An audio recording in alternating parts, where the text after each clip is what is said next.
Hello, I am the Wrestling Man, and welcome to a pay-per-view predictions video. Bet you guys was wondering when I'd get around to this one. So, we've got Extreme Rules coming up this Sunday, which is tomorrow from the day I'm recording this. I don't have the exact order of all the matches down, as far as what order they're going to take place in, but I do have all the matches down, and my reasoning on why. So, first off, we've got Roman Reigns versus Bobby Lashley. And honestly, in this battle of the bland champions, I really only see Lashley going over, unless, of course, they decide that they're going to make this kind of John Cena's Brock Lesnar returns moment. Back a few years ago when Lesnar first returned to the WWE from the UFC. Next up on my list, I've got Ziggler versus Rollins in a 30-man Iron Man match for the IC title.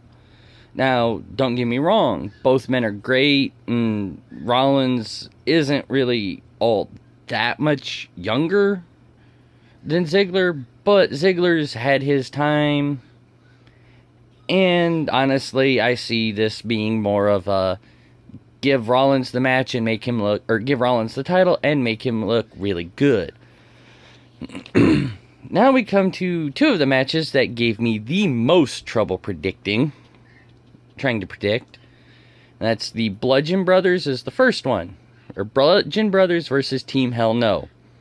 And honestly, I see this being a case of the Bludgeon Brothers going over Team Hell No, because with Kane, number one, having that election in November, and Bryant's current contract about to expire in September, and there's no word yet on whether or not Bryan's going to re-up with the WWE or if he's going to go back to the Indies.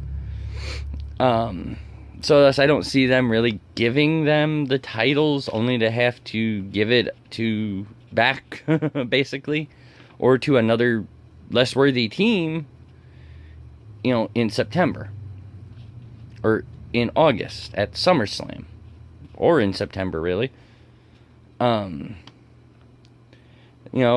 However, they could also do this as one of those, let's give the win to Team Hell No, but do a DQ or some sort of other count out, whatever, to where the Bludgeon Brothers retain the titles, but lose the match.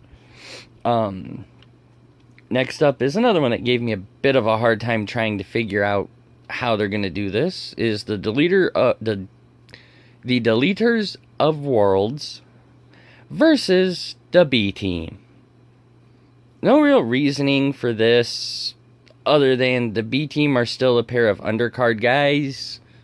I'm giving this one to the Deleters, just if for no reason other than I don't know much about the B-Team, haven't seen much of them, but what I have seen is they're still not really ready or at that level yet, but they're getting close.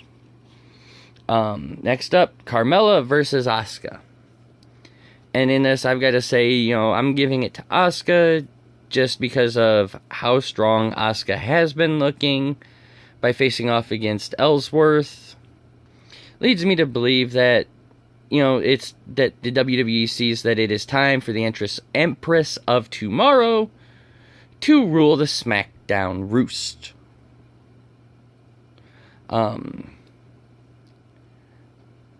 Alexa Bliss versus Nia Jax. Honestly, we've been there before. I'm giving this to Nia Jax because, like I said, we've been here before. Jeff Hardy versus Nakamura. Though I love Nakamura, and I think Shinsuke is title worthy, I don't think that they're going to put the title on Shinsuke just yet. I think that maybe they're not done with both Hardy or this storyline, and that there's something bigger they're planning later on down the line. Maybe at the next pay-per-view after Extreme Rules, which I do believe is SummerSlam, or even at a later pay-per-view. Who knows? Only time will tell. AJ Styles versus Rusev. And this, again, as much as I love Rusev, and I think it's his time, I don't think the WWE is done with Styles as their champion yet. But I also see this being, again, going into a bigger angle, something similar to the U.S. title picture back in Fastlane, where at Fastlane it was, triple threat maybe? And then next thing you know, going into Mania, it's this huge match.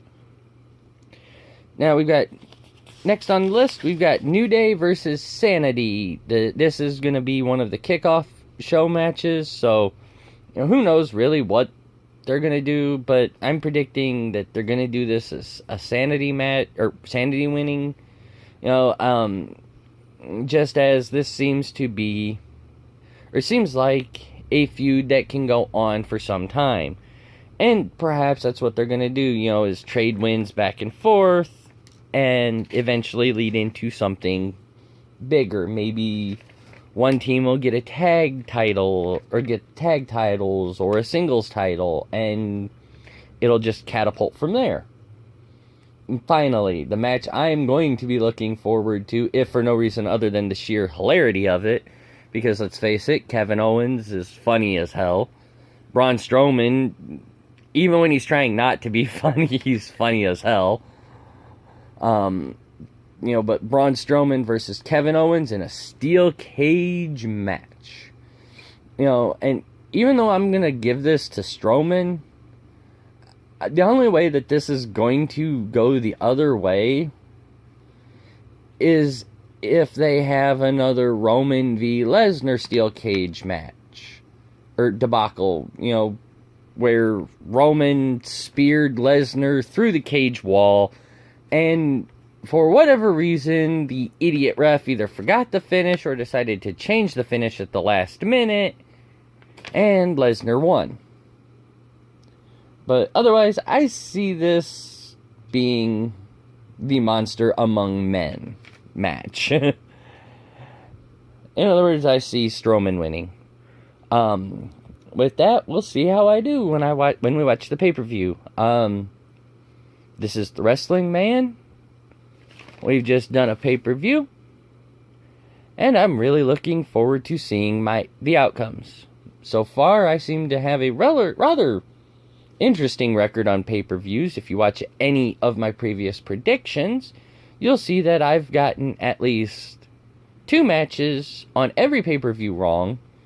Fastlane, I don't know how, I still have issues counting the New Day versus Uso match because, well, Bludgeon Brothers interruption.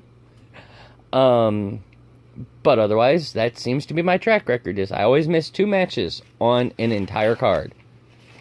So, let's see how well I do this time.